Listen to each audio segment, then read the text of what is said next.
Shalom, shalom a todo mundo, bem-vindos à nossa live. Shalom ao Rodrigo Silva, que está aqui com a gente. Shalom, Erev Tov, para você é quase Laila Tov aí, já tá bem tarde agora, né?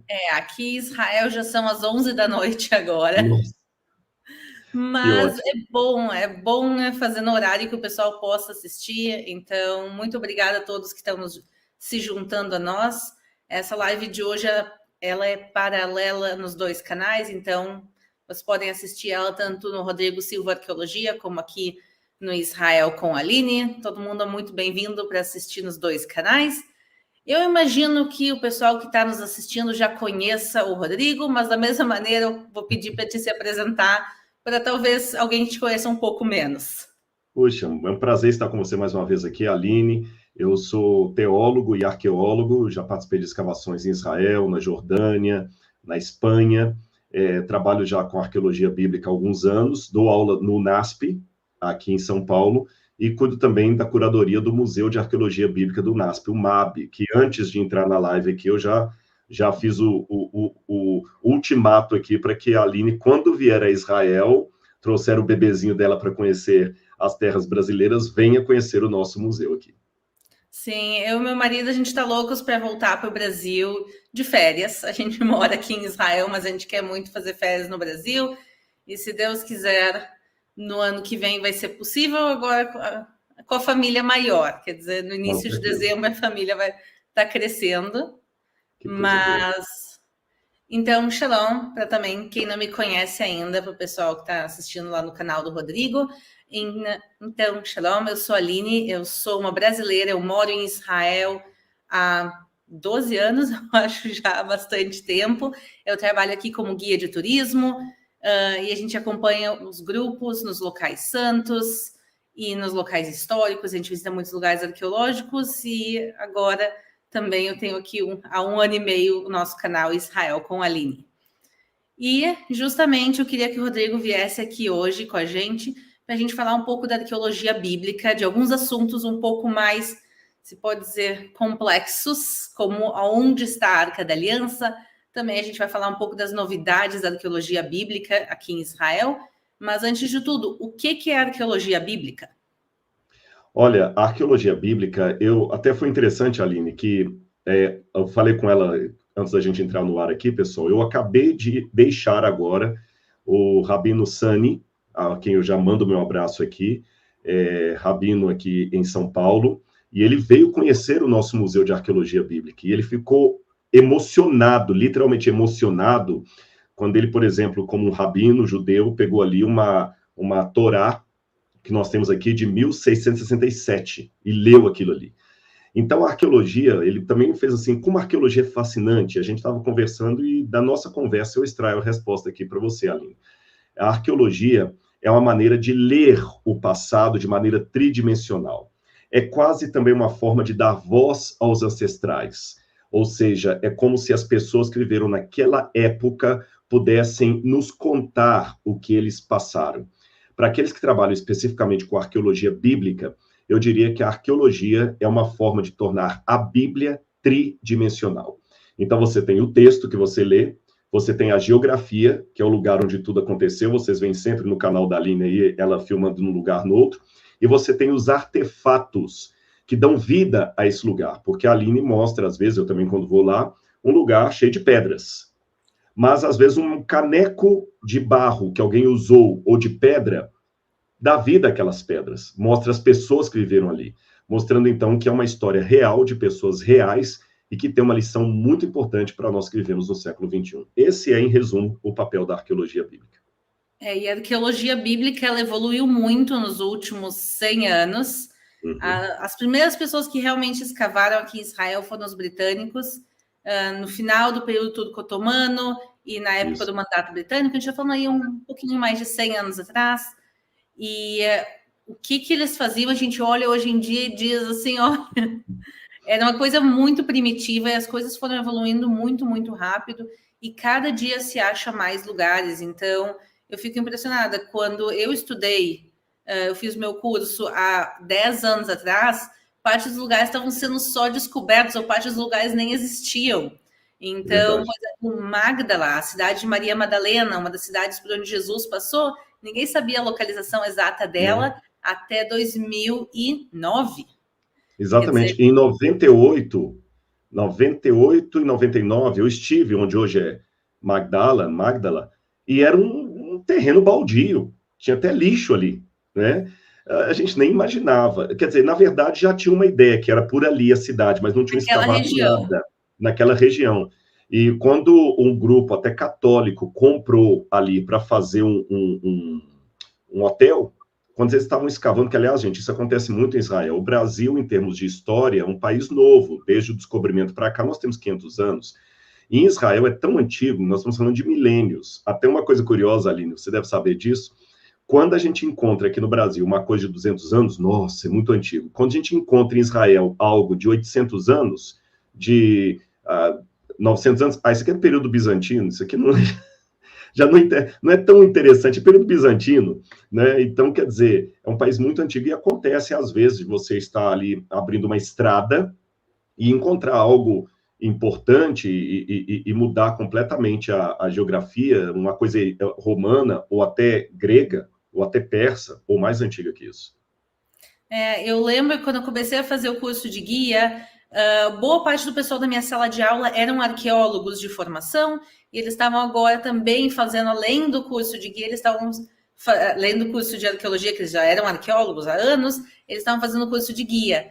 E eu lembro que um dia, assim, um dos dias que eu tive a realização de onde eu tô, a gente estava em Jerusalém, saindo das muralhas, indo das muralhas de Jerusalém, da zona do Portão de Sião, descendo uma baita de uma Uhum. descida até o Vale de Geena, o Vale do Inferno. Então a gente Uhum. estava descendo e tem ali um parque assim bonito, assim verde, umas árvores, uma estradinha que desce, a gente caminha na estradinha e daí um deles se abaixa, pega uma pedrinha e me mostra e diz: "Tá vendo isso? Estou vendo uma pedrinha quadrada." Ele disse: "Isso é parte de um mosaico", e colocou de Mosaico. volta. E daí É. era um mosaico. Bom, não, fora de contexto, não tem como saber se o mosaico tinha 1.000 anos, 2.000 anos ou 3.000 anos. Mas eu olhei e disse: é um pedaço de um mosaico muito antigo. E daí no caminho, assim, algumas coisas eles foram pegando e me mostrando: ó, tá vendo? Isso aqui é cerâmica. Porque eles estavam me ajudando a aprender arqueologia, assim, na nossa caminhada. E eu fiquei assim, mas a gente tá Pisando caminhando em assim, uma milhões. caminhada, tu acha coisas no chão. Por lei, não se pode pegar. A pessoa aqui em Israel, toda Uhum. arqueologia pertence ao Estado de Israel, tudo que se encontra tem que ser entregue ao governo, ou no caso, se acha alguma coisinha, o pessoal, eles colocavam de volta, mas isso é importante também destacar, não é para simplesmente levar, mas aqui, às vezes, caminhando nas ruas, tu acha coisas que podem ter 500 anos, 800 anos, Sim. 2.000, 3.000 anos.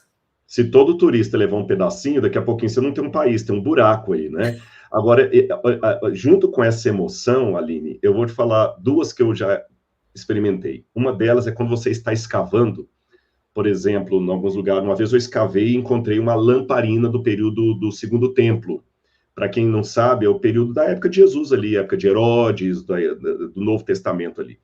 E eu peguei aquela lamparina na mão, estava quebrada, mas tem uma parte assim com queimado, e eu pensei assim, eu sou a primeira pessoa que estou colocando a mão nesse objeto em 2.000 anos, sabe? Isso dá uma emoção muito grande.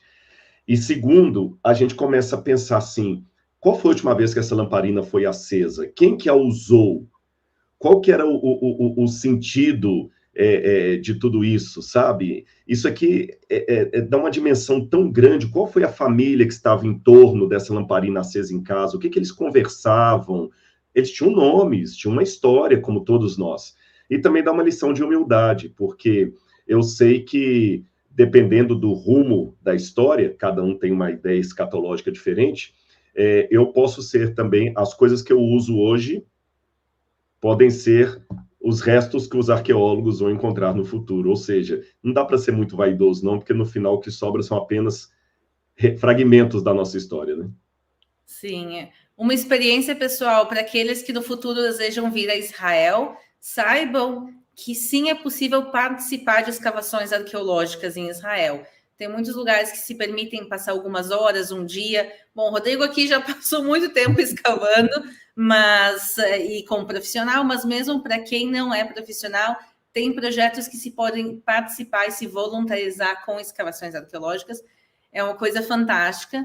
E eu lembro que é uma das coisas que eu gosto de fazer quando vem famílias para Israel com crianças, principalmente aquelas que não são tão pequenas e já tem um pouco de noção, é ir até Beit Govrin. Beit Govrin é uma cidade no sul de Israel, uma cidade fantástica, que foi destruída 2.200 anos atrás, justamente na época da Guerra dos Macabeus. Quando os Macabeus estavam lutando contra os gregos, contra os helenistas, aquela é uma cidade grega.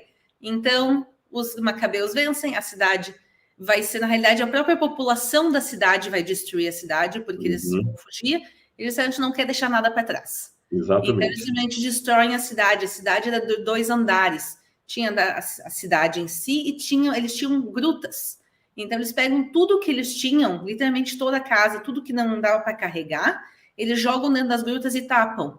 E a gente agora está destapando essas 5.000 grutas. São 5.000 cavernas que se encontraram lá e está se escavando todo o tempo. E lá é um lugar que se permite famílias participarem. Então, eu lembro que eu fui lá com uma família, com crianças, e eles começaram a escavar e começaram a achar pedaços de cerâmica.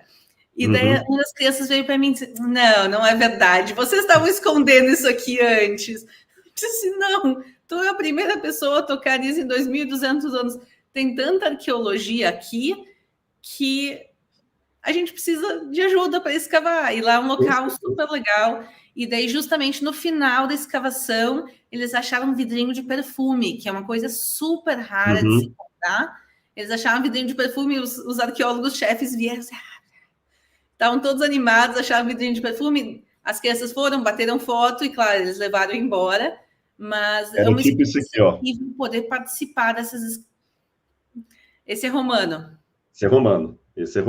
Esse aqui é do 1º século. Esse é depois, né? Posterior, mas é do 1º século. Esse é romano. E esse aqui está muito bem preservado. Aliás, Aline, até eu não sei se a gente pode deixar no descritor depois para o pessoal. Você falou aí de questão de escavar. Eu imagino que alguém deve estar perguntando onde é que eu tenho essas informações. Para quem sabe ler inglês, coloca no Google assim, ó, Society of Biblical Archaeology. É isso mesmo, a Society of Biblical Archaeology, que tem a BAS, que é a Biblical Archaeology Review, é Biblical Archaeology Society, lembrei agora, Biblical Archaeology Society. E você procura sempre nos meses de março, abril, eles começam a colocar ali a lista, até maio você encontra a lista dos sítios arqueológicos de Israel, o preço de cada um e quanto tempo e se dá crédito acadêmico ou não. Então, repetindo aqui, se o pessoal clicar depois no Google lá e escrever assim, Biblical Archaeology Society, só tem em inglês, infelizmente. Mas é sempre no mês de abril, maio, que eles publicam essa lista. Sempre aí, todos os sítios que tem. Aí você pode escolher, tem sítios arqueológicos que você paga $2.300 o season. Tem outros que paga 300. Alguns você fica hospedado num kibbutz, e ali já se oferece crédito acadêmico, se não oferece, se o período de permanência mínimo é 15 dias ou um mês. Então, você pode achar essa informação que a Aline falou ali e pode participar, volunteers, para voluntários. Então, vamos agora falar, eu acho que a gente vai depois colocar na descrição do vídeo, então quem quiser mais tarde voltar, a gente coloca na descrição do vídeo o link para vocês. Então, vamos aproveitar agora e falar do assunto que todo mundo está comentando, assim, muita gente me escreveu ultimamente perguntando sobre o paradeiro da Arca da Aliança, porque se a gente fala de arqueologia bíblica, a gente voltar ao passado e entender como as pessoas viviam, qual era o mundo de 2, 3, 4, 5 mil anos atrás, a Arca da Aliança, sem dúvida nenhuma, é o objeto que talvez, número 1, todo mundo quer encontrar. Então, a pergunta é se já encontraram ou se não, e quais teorias tem.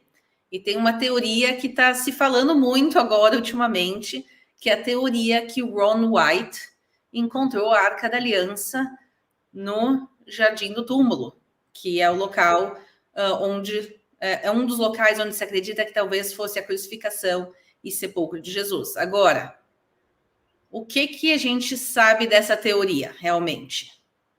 Bom, para começo de conversa, sim. Nós temos entre o mundo arqueológico, é bom esclarecer para o pessoal, que, grosso modo, há duas linhas. Tem alguns que a gente chama de arqueólogos minimalistas, que são aqueles que acham que toda a escritura é apenas um mito, alguma coisa assim, que não aconteceu, que Davi não existiu, que não teve o primeiro templo de Salomão. Mesmo em Israel, há arqueólogos mais céticos assim.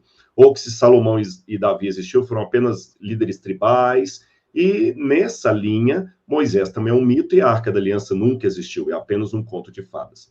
Mas há um outro grupo de arqueólogos igualmente renomados, sérios, com publicações científicas, que acreditam que não, que a maior parte da Bíblia é histórica e que a arca existiu de verdade. Eu, Aline, você já deve saber disso, e quem me acompanha sabe que eu faço parte desse segundo grupo de arqueólogos que reafirma a historicidade bíblica. Então, para começo de conversa, a arca existiu.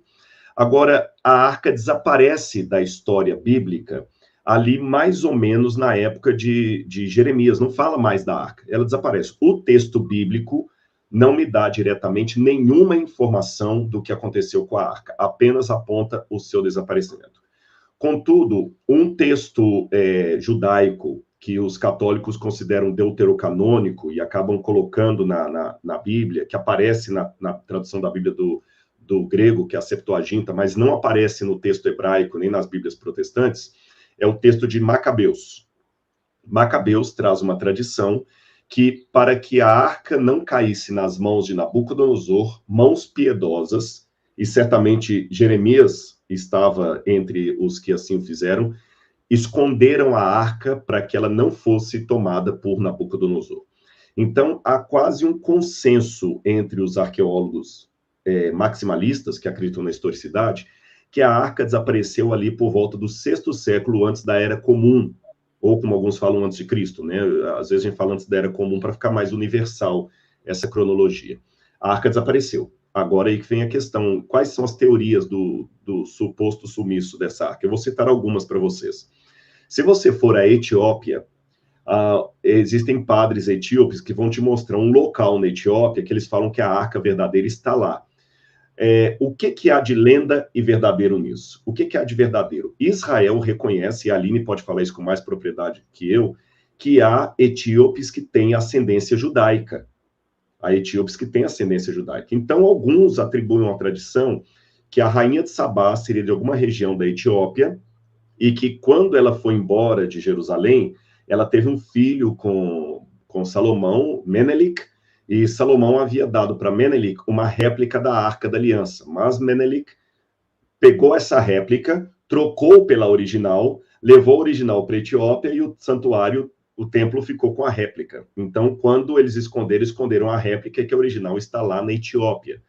Eu confesso que sou um pouco cético em relação a essa tradição, e mesmo que a original estaria na Etiópia, porque, assim, ninguém pode ver, diz que está lá dentro, então não parece muito, assim, acadêmica essa ideia. Uma segunda ideia seria proposta por um sujeito chamado Vernon Jones. Vernon Jones, ele foi um arqueólogo amador, que até o famoso Indiana Jones de Hollywood tem esse nome, Indiana Jones,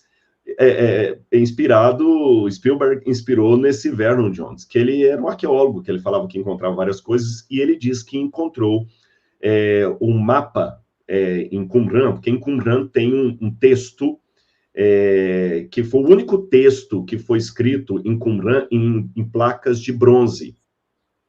Esses textos de Qumran, eles não estão em Israel, eles estão na Jordânia, estão no Museu da Jordânia. E esses textos têm um hebraico muito truncado e parece que está falando assim, de maneira codificada, e parece ser um mapa de um tesouro grandioso. Então, baseado nesse texto, o Vernon Jones decifrou que a arca estaria escondida em algum lugar no Negev, ali. E ele ia provar, mas ele acabou morrendo sem conseguir isso, embora que, a bem da verdade, ele apresentou um artefato que foi datado com precisão da época do primeiro templo e que continha o azeite do templo. Isso é interessante, são mistérios, né? Mas também eu não conheço arqueólogos que convalidem a ideia de Vernon Jones. E nós temos também a ideia de Ron Wyatt, que foi agora mencionado por último. Ele disse que a Arca da Aliança estaria ali. Quem conhece Jerusalém vai saber de onde eu estou falando. Quem não conhece, a gente vai explicar aqui. A Aline fez a menção aí de um possível lugar do Calvário. Ninguém tem certeza absoluta de onde é o Calvário. Quando me perguntam, Aline, eu falo o seguinte, olha, 33% de chance de ser aqui, 33% ali, 33% de ser um terceiro, né? Geralmente, os católicos mostram a Igreja do Santo Sepulcro como sendo o lugar do Calvário, e os protestantes gostam do Jardim da Tumba, que é um lugar que fica fora da cidade.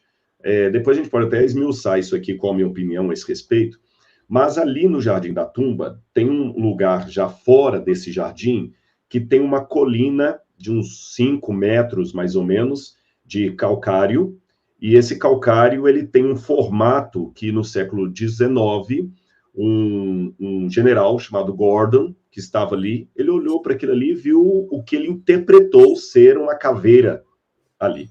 Então, Gordon supôs que ali podia ser o lugar do Calvário, né? Há controvérsias em relação a isso, é apenas mais uma das ideias. E Ron Wyatt, que ficou famoso na internet, ele era um anestesista de Nashville, Tennessee, ele não era arqueólogo profissional, mas ele ficou famoso na internet declarando ter encontrado a Arca de Noé lá na Turquia, rodas dos carros de Faraó debaixo do Mar Vermelho, uma coluna de Salomão mostrando o lugar da travessia do Mar Vermelho, o verdadeiro Monte de Sinai na Arábia, e entre o lugar de Sodoma e Gomorra, ali no Negev, e entre as várias declarações arqueológicas do que ele disse encontrar, ele também afirmou que escavou ali, nesse lugar onde hoje é um ponto de ônibus, hoje ali é uma estação de ônibus, um ponto de ônibus, uma estação de ônibus, vários ônibus de Jerusalém, tem ali, igual São Paulo, tem aquelas estações que vários ônibus de vários bairros encontram ali, assim também. E que ele encontrou ali, em primeiro lugar, vestígios de um elemento que ele levou em laboratório e que os analistas disseram que era sangue. Só que, curiosamente, um sangue que tinha o cromossomo da mulher, da mãe, mas não tinha nada do pai. E ele, na declaração dele, ele tem um inglês, que ele já faleceu, acho que foi em 2005 que ele morreu, se eu não me engano, ele falava para os judeus assim, that's the blood of your Messiah. Esse é o sangue do seu Messias, né? E ele depois escavou de novo ali, achou uma lamparina do período de Herodes, só que essa lamparina não é do período de Herodes. Eu vou mostrar para vocês aqui. Eu tenho uma réplica, essa é uma réplica, não é original não, de uma lamparina herodiana. Ela tinha esse formato aqui. A lamparina que o Ron Wyatt encontrou, eu não tenho uma cópia aqui para mostrar, mas ela tem um formato mais navicular. É do período bizantino. Idade Média, não é da época de Herodes. Ele falou que era uma evidência, e depois ele foi escavando e diz que encontrou ali embaixo a Arca da Aliança, brilhante, encontrou inclusive a espada de Davi ali também, e o brilho da Shekinah. Ele mostra algumas fotos de uma nuvem assim com um brilho e fala que é aquilo. E depois ele disse que ele não tirou a arca dali porque ele recebeu uma visão divina que não era o momento de revelar a arca para o mundo. Quando ele morreu, ele falou que Deus ia dar o momento que ele ia revelar para que todo mundo entendesse que a arca existiu e estava ali. Ele também deu um acréscimo, Aline, que ele dizia que Cristo foi crucificado no alto ali e que o sangue de Jesus Cristo caiu no chão, passou pela terra e pingou na tampa da arca, né? Cumprindo, assim, uma questão profética. Bom, o fato é que Ron Wyatt morreu, não desvendou o local, e por muitos e muitos anos, vários evangélicos que chegavam ali, brasileiros ou estrangeiros, sempre iam ao Jardim do Túmulo, falando assim, escuta, onde é que é aqui que o Ron Wyatt encontrou a Arca da Aliança? E o pessoal já estava assim, um pouco cansado de ter que dar explicações, e é o que eu vou entender o lado do guia também, é uma situação delicada, porque assim, eu não sou guia em Israel profissional, mas eu faço o papel de guia quando eu vou. Então eu sei um pouquinho que é o espírito do guia. Eu vou explicar para vocês. Eu posso falar no lugar da Aline aqui isso. É complicado para o guia porque ele está lidando com a fé das pessoas. Então, tem um lado dele que ele não pode mentir, ele tem um profissionalismo a zelar. Mas tem um outro lado ético que ele não pode desmentir um líder espiritual que está ali, por exemplo, né? Fica muito desagradável. Imagina alguém chegar lá, um pastor, um padre, falando, olha, aqui é o lugar onde tal coisa aconteceu, e a Aline sabe que não é. Ela vai em público falar assim, não, o padre está errado, cria uma situação muito chata, desagradável. Então, às vezes, alguns líderes religiosos, sou eu que estou falando, gente, não é a Aline, eu estou assumindo para mim isso aqui. alguns líderes religiosos às vezes colocam os guias numa situação meio delicada, porque falam coisas que não há confirmação arqueológica nem histórica, e ainda colocam o guia numa saia justa. Não é verdade? Aí alguns guias falam assim, bom, é a tradição, né? Não vai desmentir. Então, alguns guias ficavam meio incomodados com isso. Até que o pessoal que cuida do Jardim do Túmulo pediu ao Departamento de Antiguidade de Israel para fazer uma escavação ali. E trouxeram alguns seguidores do Ron Wyatt. E eles escavaram no mesmo lugar que ele e não encontraram nada de Arca da Aliança. E encontraram o mesmo tipo de material que ele disse que levou ao laboratório, que era sangue humano. E não era, era queratina. Para quem não sabe, queratina é a mesma substância que tem na unha, em concha do mar, cabelo. Era queratina. E ali na região, a Aline sabe, tem muita... Fugiu o nome, essas lesmazinhas que... Caracol. Tem caracol ali. E, então, foi uma queratina de caracol que estava ali. Como a gente tem no jardim de casa, ali também tem. Então, não é verdade que a Arca da Aliança foi encontrada ali no Jardim do Túmulo. Desculpa que a resposta ficou um pouco longa, mas eu quis dar uma historiografia da coisa. Eu vou aumentar ainda um pouco mais. Então, justamente tem essa teoria que o Ron Wyatt trouxe, que foi encontrado nas escavações, que ele escavou no Jardim do Túmulo e ele encontrou a Arca da Aliança. A gente tem alguns problemas com isso. Primeiro, porque ele não era arqueólogo. Todo respeito ao esforço enorme que ele fez, mas ele não era formado em arqueologia, ele não tinha licença para escavar em Israel, tem que ter licença para fazer isso. Então, também tem uma questão problemática aqui, porque mesmo pessoas com muita boa intenção, quando escavam e não sabem o que estão fazendo, podem danificar o lugar e podem também chegar a conclusões equivocadas, às vezes por falta de conhecimento. Então, tem esse ponto. E desde então, justamente porque esse assunto saiu muito na internet, se falava muito disso, as pessoas começaram a chegar para o Jardim do Túmulo e dizer, a gente quer saber realmente o que se encontrou. As escavações, elas eram exatamente no encontro do Jardim do Túmulo com a rodoviária. E tinha uma mureta que dividia, e exatamente ali estava aquele espaço. Trouxeram arqueólogos do Estado de Israel, licenciados, escavaram, como tu muito bem falou. Infelizmente, não se encontrou. Quem dera tivesse ter sido tão fácil de encontrar lá. E uma novidade é que agora se escavou de novo, pela segunda vez.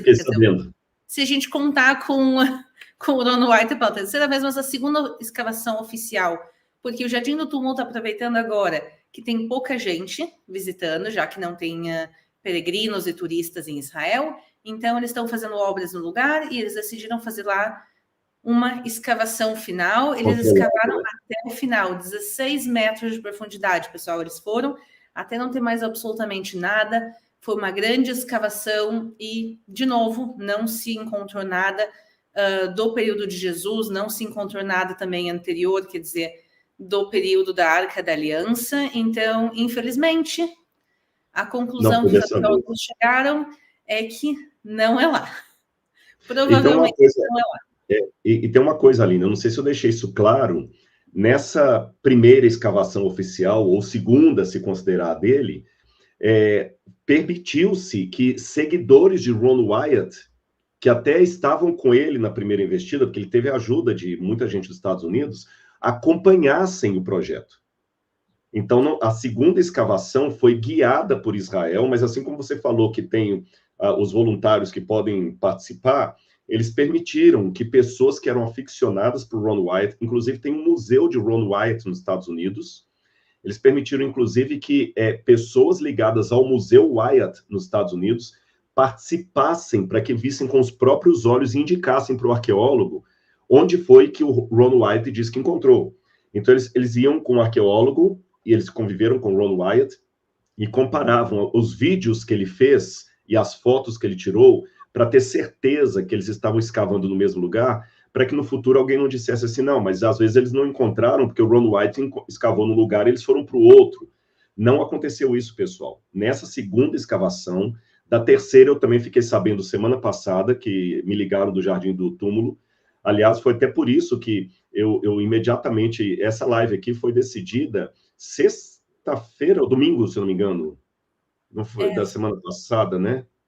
Foi faz poucos dias. Foi poucos dias. Eu estava voltando do Rio de Janeiro, quando um amigo meu que trabalha lá no Jardim do Túmulo, me ligou de Jerusalém, falando, Rodrigo, você pode fazer uma gentileza para a gente? Nós reaviveu na internet as ideias do Ron Wyatt. E tem muita gente perguntando, e me perguntam pela internet, pelo e-mail e tudo mais, e os guias estão me perguntando aqui, porque muitos guias que chegaram agora não sabem, porque essa história do Ron Wyatt é antiga. E ela ficou por um tempo meio adormecida. Agora é que a coisa voltou. Então, muitos guias chegaram até para ele e falaram assim, escuta, eu não estou sabendo de nada disso, não passaram isso na escola de guia, que história é essa? E eu já estou cansado, você não pode fazer uma live? Eu falei assim, já sei quem que eu vou fazer. Vou chamar a Aline. Ele falou, a Aline foi uma das que até conversou comigo. Eu falei, não, fica tranquilo, já está resolvido. Eu vou falar com a Aline para a gente fazer uma live, que ela tem muitos seguidores, vai ajudar, é uma pessoa que tem confiança, e eu também confio nela, para fazer isso aqui junto. Então, pessoal, aqui não é o nosso objetivo demonizar ninguém, nem desrespeitar ninguém, vocês estão notando que já está colocando com muita ética, mas eu tenho que ser coerente. Eu creio na historicidade da Bíblia, Aline, mas eu não posso defender a historicidade da Bíblia com coisas pueris que um ateu vai amanhã rir da minha cara. E a Aline também, como profissional de turismo em Israel, ela também tem um nome a zelar, ela não pode ficar falando quando não é, né? É muito delicado isso aí. Então, pessoal, para quem chegou um pouquinho depois, primeiro para os que perguntaram, a live vai ficar salva nos 2 canais, tanto o Rodrigo Silva Arqueologia, como aqui no Israel com a Aline, vai ficar salva a live para quem quiser depois rebobinar e também assistir desde o início. E onde está a Arca da Aliança? Então, a gente falou, a teoria do Ron Wyatt se provou, através de outros arqueólogos, que não está no Jardim do Túmulo, infelizmente. Também tem a teoria, como o Rodrigo muito bem falou antes, a teoria que ela está em Aksum, na Etiópia, e essa teoria é baseada no Kebra Nagast, que é um livro de histórias e tradições da Etiópia, que se acredita que a original foi levada do Templo de Jerusalém e que a cópia ficou no templo, então, na realidade, a cópia desapareceu e a original ficou na Etiópia. O problema é que esse livro foi escrito depois, apesar de relatar o período do rei Salomão, com a rainha de Sabá e o filho Menelik, ele foi escrito depois. E também não fecha com a narrativa bíblica, é muito difícil a gente acreditar que o pessoal do Templo de Jerusalém ia se deixar que se levasse a arca original embora, e também todas as passagens que a gente vê depois, que relatam a arca na própria Bíblia, eles relatam como se a arca original ainda estivesse lá. Então é muito difícil imaginar que a original conseguiu ser levada até a Etiópia, e que ela conseguiu ser guardada secretamente, mas não secretamente. Eles sabem que igreja ela deveria estar. A igreja, a propósito, foi atacada há uns meses atrás, em dezembro, 800 pessoas faleceram, teve um ataque horrível na igreja, mas não se chegou na parte interna, mas nesses séculos todos, ninguém conseguiu ter acesso e comprovar que a arca está lá, então também é uma teoria que existe, é bom a gente saber, mas que é um pouco difícil que realmente seja o local correto, pode ser. E a outra teoria também que tu falou, que é do livro dos Macabeus. Segundo o livro dos Macabeus, fala que Jeremias pegou a arca original sabendo o que ia acontecer com o templo e levou até o monte de onde Moisés viu a terra de Israel, que é provavelmente o Monte Nebo, que fica hoje em dia na Jordânia. Então, também uma teoria. O problema é que o livro de Macabeus foi escrito alguns séculos também depois. Se o Templo de Jerusalém foi destruído no ano de 586 a.C., e a história, o livro de Macabeus vai ser escrito depois da história de Macabeus, que é isso, em 160 a.C. terminou a Guerra dos Macabeus, então, quer dizer, tem alguns séculos também entre um e outro, e infelizmente não se encontrou nada na Jordânia, mas, Rodrigo, o que eu mais vi aqui, o pessoal nos comentários perguntando, que eu vou perguntar agora para ti, é o que tu acha em relação à teoria de Apocalipse, que João viu a arca no céu, escrito em Apocalipse 11:19. Isso mesmo. Eu vou até ler o texto aqui. Só queria falar uma coisinha bem rápida aqui para corroborar com o que você disse da impossibilidade do Menelik ter levado a arca para a Etiópia. Nós lembramos na Bíblia que todas as vezes que a arca foi tomada de maneira indevida, houve castigos muito severos vindos da parte de Deus. Lembra os filisteus? Eles tiveram úlceras, tiveram problemas, tumores na pele. Lembra Nadav e Abiú que entraram lá no santuário para acender fogo estranho e Deus os fulminou? Então, eu não acredito que alguém ia conseguir ir lá, tomar a arca e levar e não acontecer nada com a pessoa assim, né? O texto de Apocalipse que você mencionou, Apocalipse 11, verso 19, diz assim: Abriu-se então o santuário de Deus que se acha no céu, e foi vista a arca da aliança no seu santuário. E sobrevieram relâmpagos, vozes, trovões, terremoto e grande chuva de granizo.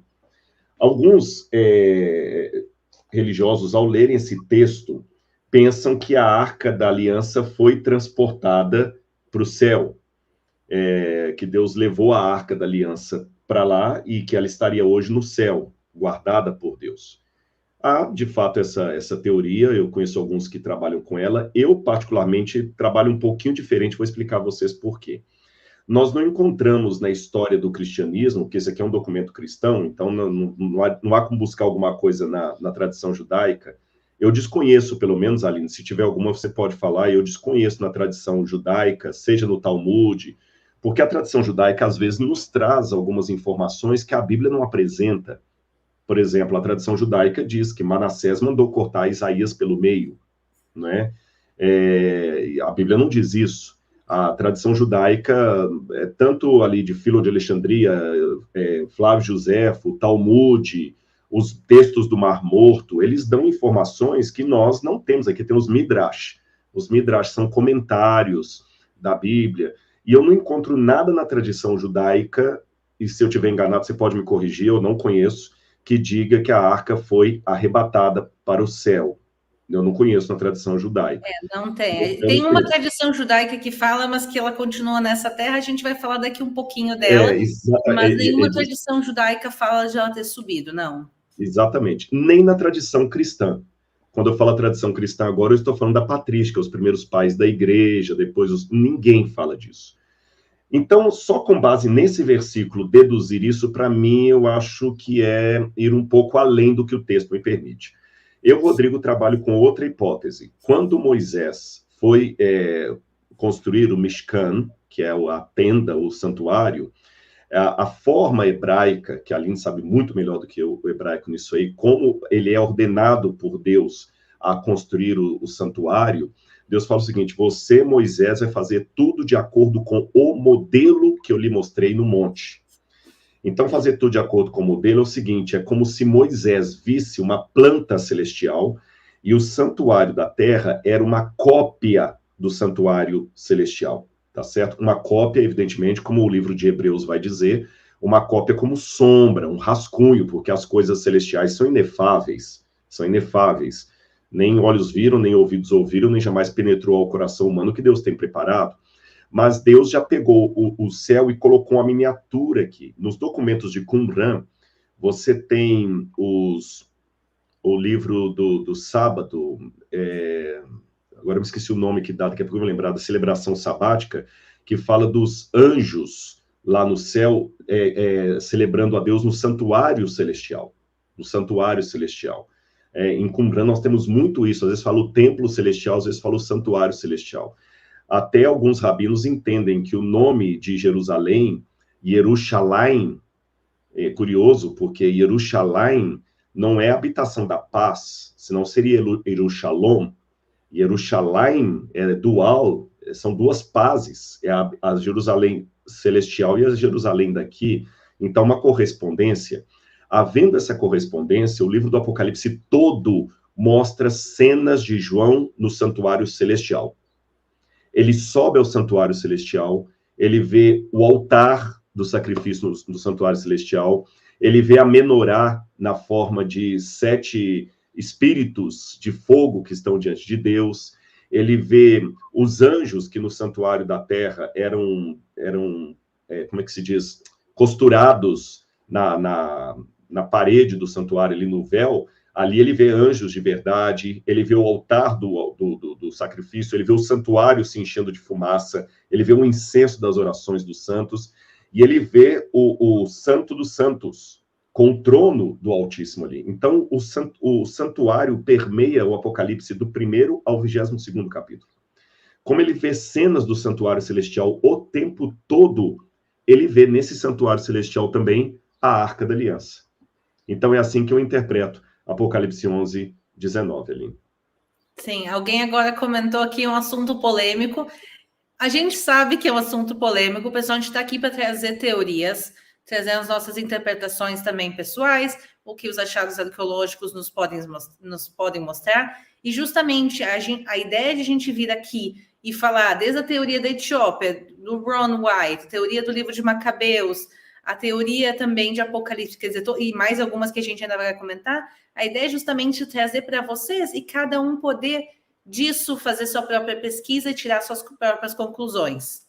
Se alguém acha aqui que a gente vai chegar e dizer definitivamente, tá aqui, não é o que vai acontecer, não é o meu papel e não é o papel do Rodrigo, e sim a gente vir mostrar o que a gente conhece, segundo os nossos estudos bíblicos, segundo a arqueologia e um pouco mais. E a gente pode estar equivocado também, né? Ninguém é dono da verdade. Eu até tenho uma historinha judaica, Aline, que eu vou pedir licença para contar aqui, que ilustra isso. Diz que uma vez 2 judeus, isso é história rabínica, viu? Bem talmúdica. 2 sábios judeus resolveram conversar, debater à noite se Deus existiu ou não. E eles conversaram, e os 2 chegaram à conclusão que Deus não existia. Aí foram dormir, cada um na sua barraca. No outro dia, um acordou e viu o primeiro lá fazendo todas as orações da manhã normalmente. Ele falou, rapaz, mas ontem nós chegamos à conclusão que Deus não existe, você está fazendo oração para quê? Ele falou assim, não, a gente chegou à conclusão que Deus não existe, mas acho que Deus está pouco importando com isso. Quer dizer, Deus está pouco ligando com o que a gente acha, né? Então, assim, nós estamos apresentando teorias. Uma certeza absoluta só se entrasse numa máquina do tempo e voltasse lá para ver, né? Não há nada escrito assim que a gente possa bater o martelo. E deixa eu dizer isso também uma coisa, para quem chega para vocês e diz, olha, eu tenho certeza absoluta de onde ela está, leve em consideração também, ninguém tem certeza absoluta, são assuntos muito complexos e muito complicados, e também uma pergunta que o pessoal está fazendo, que é uma ótima pergunta, que eu não sei se ela tem resposta, é o que vai acontecer se realmente se achasse a arca? Se amanhã alguém fosse em X lugar, independente onde, e tirasse a Arca da Aliança para fora e todo mundo pudesse ver ela. O que isso realmente significaria? Bom, ia revolucionar o mundo. Tem muitas coisas que revolucionaram a arqueologia bíblica a todo tempo. O achado dos pergaminhos do Mar Morto, pessoal, foi um achado que revolucionou. É difícil explicar como os pergaminhos do Mar Morto mudaram a nossa visão sobre a Bíblia. Os pergaminhos do Mar Morto são a versão mais antiga da Bíblia que a gente tem hoje em dia. Eles têm 2.000 anos. Também se acharam lá livros que não são só bíblicos, se acharam também uma biblioteca inteira. E se achou e revolucionou o mundo. A Arca da Aliança é revolucionar como os pergaminhos do Mar Morto e 10 vezes mais. Então, realmente, a minha opinião é que isso iria mudar o mundo de uma maneira muito, muito grande. E por isso eu acho difícil que ela já tenha sido encontrada e que o mundo não saiba disso como um todo. E, bom, eu posso falar agora da teoria judaica em relação de onde está a Arca da Aliança. No judaísmo tem um livro que se chama a Mishnah. A Mishnah, ele foi escrito a partir do século 1, 2 depois de Cristo. No final de 90 ali, né? Então, quer dizer, leva em consideração que ele foi escrito alguns séculos depois da invasão babilônica, mas nesse livro está escrito que em Masechet Shkalim, é como se chama a parte específica do livro, capítulo 6, está escrito que a arca ela está no próprio local do templo. Agora, como isso é possível se o templo foi destruído? O templo, pessoal, é uma estrutura gigantesca, gigantesca. E tem toda a base dele que não foi destruída até os dias de hoje. As fundações do templo ainda existem. Então, imagina que um edifício com fundações e a parte superior, só a parte superior foi destruída. As fundações, elas existem e elas foram, inclusive, ampliadas depois. Então, a teoria judaica da Mishnah é que está enterrado nas fundações do próprio templo. E quando os babilônicos vieram e invadiram, eles saquearam o templo de Jerusalém, mas antes disso, algumas pessoas conseguiram esconder isso nas fundações do templo e, mais especificamente, embaixo do depósito de madeira. Em hebraico, a gente chama etzim. Eu não sei como é o nome correto em português. Essa é uma plataforma de madeira, uma plataforma. Exatamente. Então tinha, porque se usava muita madeira para queimar no Templo de Jerusalém, então tinha um depósito de madeira que era usado para queimar, então embaixo desse depósito é a teoria que esteja ali. Agora, se a gente tem a localização, se a gente sabe que pode, eu não estou dizendo que está, pode estar ali, por que a gente não abre ali o chão e escava, se são poucos metros para lá? Por quê? Olha, a Aline perguntou isso para mim no início, até ela perguntou qual que é a minha opinião sobre a arca, eu respondi exatamente isso para ela, né, que eu acho, mas, gente, vou tomar o mesmo cuidado com as palavras que a Aline tomou. Eu acho, não tenho certeza, é uma hipótese, que a arca esteja ali debaixo do que a gente chama de templo-monte. Quando eu falo templo-monte, é o mesmo lugar que a Aline está falando aí, onde ficava o templo, tá certo? Em Jerusalém. Para quem nunca foi a Jerusalém, vai ficar fácil você saber onde nós estamos falando. É só você colocar no Google, assim, Jerusalém. As imagens que vão mais repetir é com um domo dourado, cor de ouro, assim, lá no fundo você vê o muro da Cidade Velha e aquele domo da rocha ali, aquele domo dourado, que você tem essa fotografia tirada do Monte das Oliveiras. Embaixo daquele domo da rocha ali, que fica a colina onde o templo estava, tá bom? Então a arca está ali embaixo. Também acredito que é provável que esteja ali. Além dessa questão da Mishnah que a Aline falou, que eu dou um crédito, havia uma outra questão também. Aquele lugar ali, não dava para eles levarem a arca, que é um objeto sagrado, para muito longe. Tinha que esconder ali por perto mesmo. Tinha todo um ritual para sair com a arca. Agora, por que a gente não escava lá? É porque a gente não quer proclamar a Terceira Guerra Mundial. Esse é um grande problema. Eu vou explicar para vocês. Quando foi recriado o Estado de Israel, vocês sabem, terminou a Segunda Guerra Mundial com um saldo de 6 milhões de judeus mortos por Hitler. 6 milhões, número redondo. Mas eu já vi, Aline, historiadores achando que esse número pode ser maior, porque há famílias inteiras que desapareceram e eles não conseguiram mais achar o registro. Há algumas pessoas que supõem que o número pode ser mais de 6 milhões. E aí, em 47, começa, na época, a Liga das Nações Unidas a estudar a criação de um Estado judeu. Em 48, então, é criado o Estado judeu, e os judeus voltam para a terra deles. Só que não foi assim, o Estado judeu foi reconhecido na terça-feira, na quarta-feira estava todo mundo bonitinho lá, indo para a escola. Não. Foi um período de tomada aos poucos. O mandato britânico estava numa grande parte do país, eles queriam devolver aquilo ali, se livrar daquilo ali, que para eles era uma bomba. Você tinha uma outra parte que estava nas mãos da Jordânia, e Jerusalém estava nas mãos da Jordânia. Você tinha uma outra parte no norte que Rothschild, o barão Rothschild havia comprado extensões de terra, e muitos judeus já estavam voltando ali para extensões que tinham sido compradas. Havia um movimento sionita, desde Herzl, quando escreveu o Estado Judeu, aquela coisa toda. Então, ali estava tudo assim, ainda meio fragmentado. E para complicar essa história, eu só estou dando um panorama para vocês entenderem, ainda havia também os palestinos. O que vamos fazer com os palestinos? Onde é que vai ser o Estado palestino? Vai ser aqui, vai ser ali? E Jerusalém? A quem vai pertencer? Aí os palestinos não queriam abrir mão de Jerusalém, nem os árabes. Curioso que a palavra Jerusalém não aparece no Alcorão. Mas uma tradição muçulmana, vocês estão vendo que até o lado islâmico também tem as suas tradições. Uma tradição islâmica vai dizer que quando Maomé fez a viagem da Hégira, que é a viagem dele de Meca para Medina, que ele com a sua mula foi levado pelo anjo Gabriel até o monte templo ali em Jerusalém. E ali ele encontrou com Issa, que é Jesus, Ibrahim, que é Abraão em árabe, e Moisés, que é Moshe, ou Moisés. E os três o incumbiram de fundar o Islã. Então, a partir disso, ele falou que aquele lugar seria Al-Aqsa, que é o lugar, a pedra de esquina, a esquina distante, Al-Aqsa. Com o tempo, quando os muçulmanos cresceram e foram dominando os lugares, Meca foi considerada uma cidade sagrada porque Maomé nasceu nela. Medina foi considerada uma cidade sagrada porque foi a cidade que acolheu o profeta. E Jerusalém foi considerada uma cidade sagrada porque foi de onde o profeta foi assunto ao céu e recebeu a revelação do Islã. Então, em 692 depois de Cristo, ou depois da Era Comum, constrói-se ali a mesquita de Al-Aqsa e o Domo da Rocha, que não é uma mesquita, é um domo, é um santuário.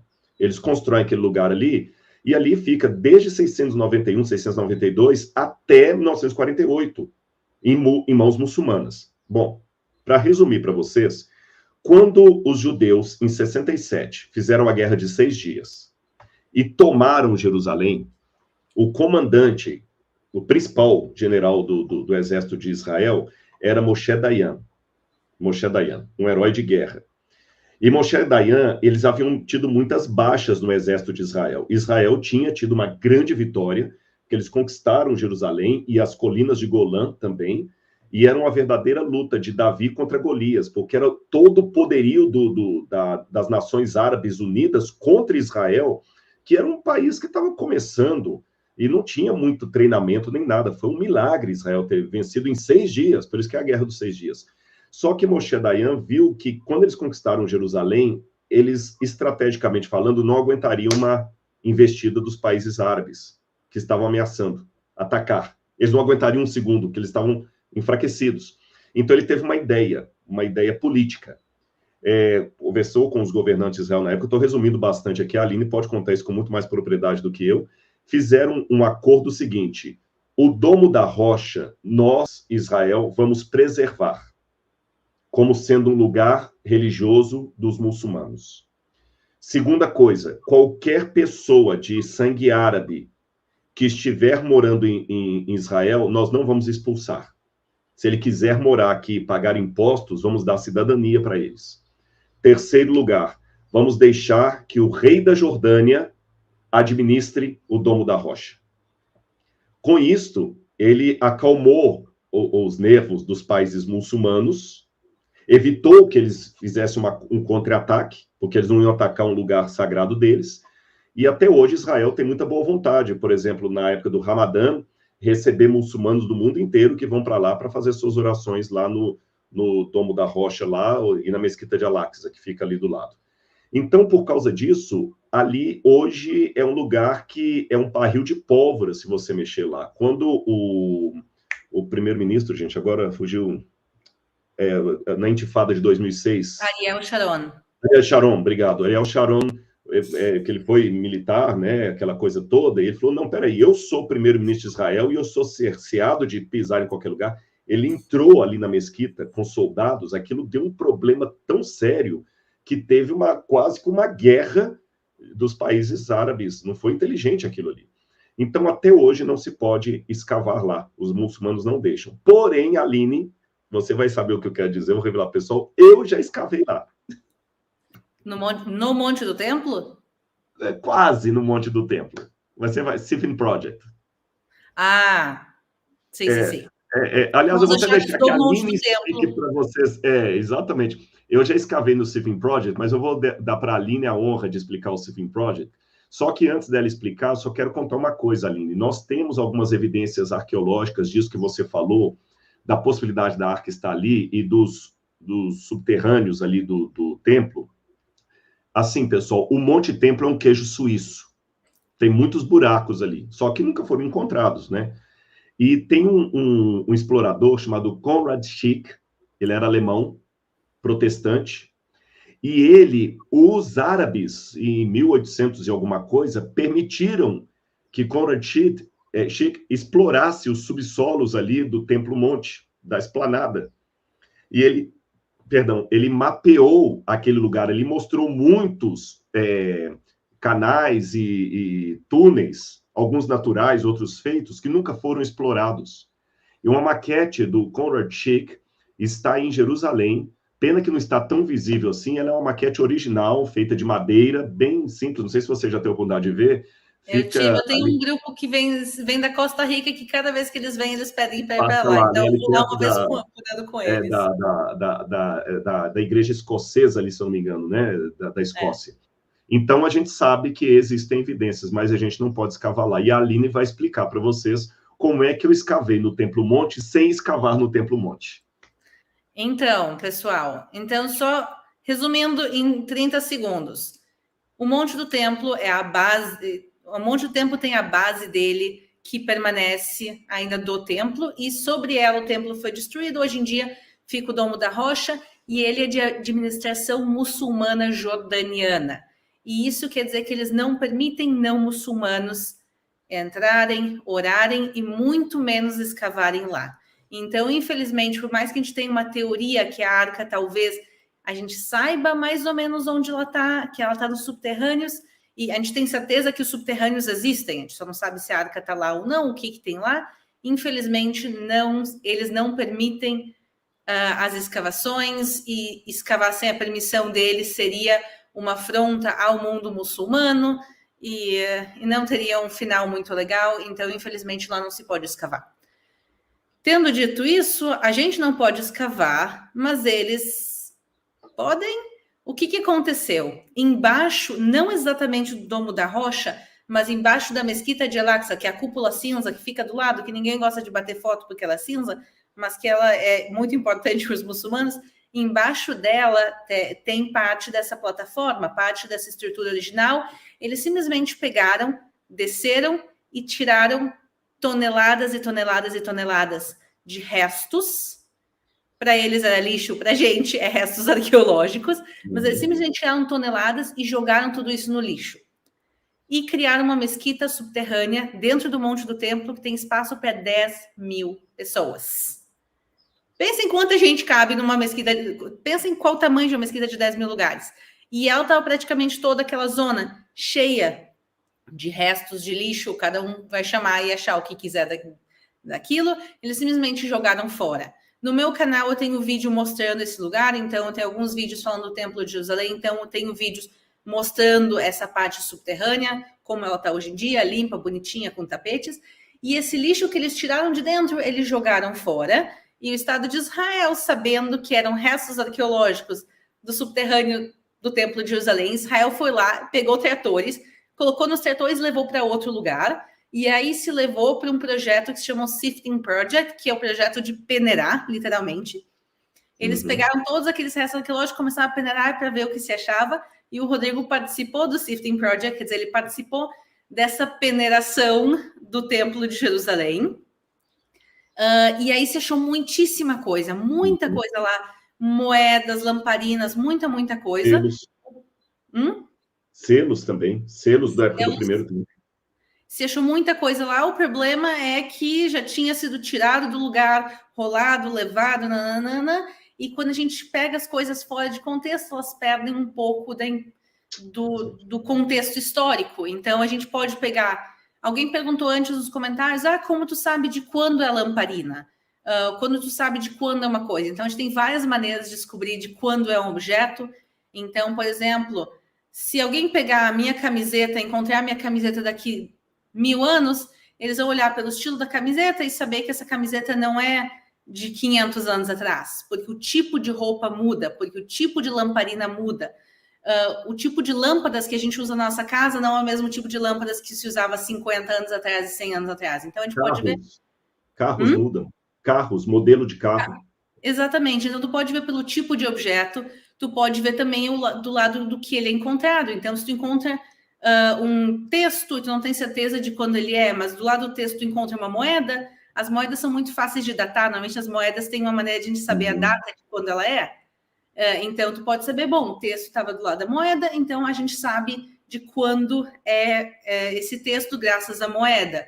Ou também a gente tem carbono 14, que são literalmente testes químicos que a gente pode fazer em objetos orgânicos e testar de quando é aquilo. Então, tem uma série de maneiras que a gente pode encontrar de quando é o objeto. O problema é que depois que os restos arqueológicos do templo jogaram para um lado, jogaram para o outro, jogaram tanto, até finalmente conseguirem peneirar, muito valor histórico se perdeu. Então, uma teoria é que está lá embaixo, mas infelizmente a gente não tem nenhuma maneira, sem causar um conflito no Oriente Médio, de escavar lá, e a vida humana é mais importante que tudo. Então, a gente não vai colocar a vida de ninguém em risco para escavar lá. Eu vou responder agora mais duas perguntinhas que fizeram aqui. Perguntaram em relação ao terceiro templo. E agora, o terceiro templo em si também é um assunto polêmico, pessoal. A gente não vai entrar em mérito se vai construir o templo, se não vai construir o templo, quem vai construir... Não. Esse assunto para outra live. Outro tema só para isso. Hã? Seria uma outra live só para isso. É, só para isso. Mas perguntaram em relação ao terceiro templo, se fizesse o templo sem arca, como se pode fazer? Pessoal, o segundo templo também não tinha arca. Às vezes a gente não se dá conta disso. A arca foi construída na época de Moisés. A gente está falando de 3.200 anos atrás. Dentro se colocaram as tábuas da lei, se fechou, e a arca acompanhou o povo de Israel pelo deserto. Depois ela ficou em Shiló, ela acompanhou Israel também nas guerras, e depois ela foi no primeiro templo de Jerusalém. Quando destroem o primeiro templo de Jerusalém, a arca desaparece. Outra vez a gente tem muitas teorias de onde ela pode estar, e justamente a gente está 1 hora falando disso. Mas ela desaparece e o segundo templo de Jerusalém já não tinha arca. Então, também faz sentido que se acontecer, também o terceiro templo pode não ter a arca. Quer dizer, não, uma coisa não é necessária. A arca pode existir fora do templo, ela existiu fora do templo bastante tempo, e também o templo existiu mais de 500 anos sem a arca dentro. Então, as duas coisas, apesar de estarem conectadas, elas podem ser independentes. E também perguntaram se encontrasse a arca, quem iria carregar ela. Então, por si só, isso também é um assunto, mas só para vocês saberem, a gente tem levitas até os dias de hoje, a gente sabe quem são os levitas. A tribo de Levi, entre as 12 tribos de Israel, a gente sabe quem são. Então, caso aconteça e caso se decida que os levitas realmente vão carregar a arca, a gente sabe quem são as famílias de levitas, a gente sabe quem poderia carregar ela, mas eu acho que o desafio não é arranjar alguém para carregar, e sim é achar ela antes. Isso, e se me permite uma coisa aqui, Aline, a gente já está tendo até para o final da nossa live aqui, que não por mim, gente, é porque lá em Israel agora são 11 horas e essa mamãe tem que dormir. Meia-noite, 11 horas foi começando. Essa mamãe tem que dormir para o bebê não nascer com cara de sono, tá bom?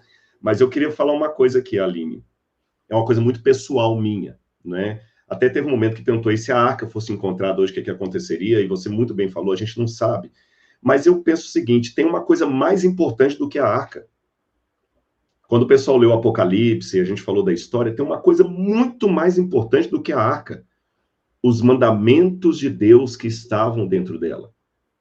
Tanto é que no Apocalipse, assim, abriu-se então o santuário de Deus e foi vista a arca da aliança. Brit, não é a arca, é a da aliança. E qual que é a aliança? Uma aliança, um acordo, tem que ser por escrito. E se for escrito em tábuas de pedra, é que é um acordo perpétuo de Deus com o seu povo. Então, hoje, lógico, claro e evidente, do ponto de vista arqueológico, eu queria que a arca fosse encontrada, e concordo com a Aline, seria uma revolução mundial.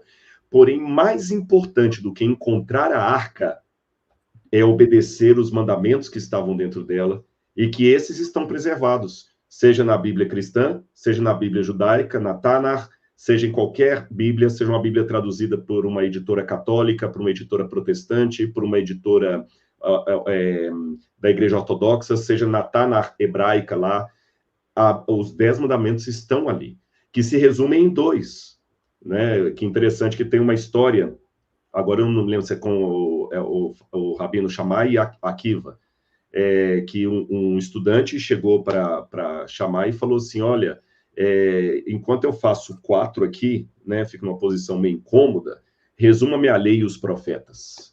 E ele pegou a bengala e bateu na cabeça, você está pedindo uma coisa impossível, vai embora, vai embora, vai embora. Aí depois ele foi no outro rabino, e o rabino falou o seguinte, olha, é simples, o resumo da lei é o seguinte, o que você não quer que ninguém faça para você, não faça para eles. Aí Jesus também talvez foi confrontado na época por esse mesmo tipo de pergunta, Rabi, em que depende a lei?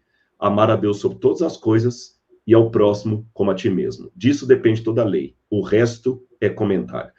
Então, tem uma promessa de Deus no livro de Ezequiel que ele escreveria os seus mandamentos no coração das pessoas.